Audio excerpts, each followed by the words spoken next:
आम्ही जरांगेंना महाराष्ट्रात कुठे विरोध केला का? आणि बीड म्हणजे काय कुठल्या माणसांची काय जहागिरी आहे का? कुणाच्या नावावर सातबारा दिलाय का?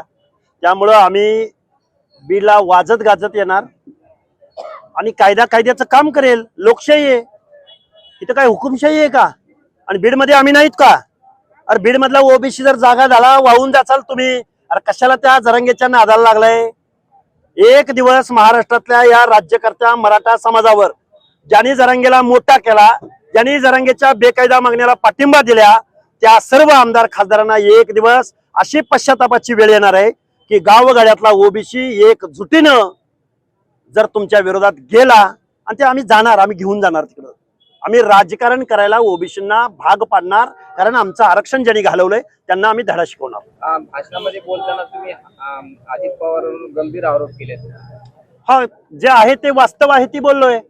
ते महाज्योतीला पैसे देत नाहीत, पण स्वतःच्या जातीचं दायित्व महाजातीयवादी अजितदादा पवार स्वतःकडे घेतात. सारथीला टोलेजंग इमारत बांधतात, कोल्हापूरला बांधतात, छत्रपती संभाजीनगरला बांधतात, पुण्यामध्ये बांधतात, पण महाज्योतीला कार्यालय नाही, महाज्योतीच्या पोरांना स्टायपंड नाही.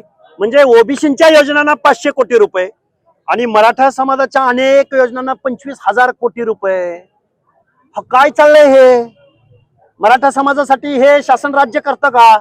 ओबीसींचं काही देणं घेणं नाही का? आणि मग आमच्याकडे मताचा अधिकार आहे ना, आम्ही पण दाखवू. दारूविषयी काहीतरी बोलला. मग काय आहे ते वास्तव बोललोय. जय पवार ज्या दारू कारखान्याचे मालक आहेत, तिचं उत्पादन दिवसाचं 1,10,000 लिटर आहे. हे वास्तव आहे. चुकीचं काय बोललोय?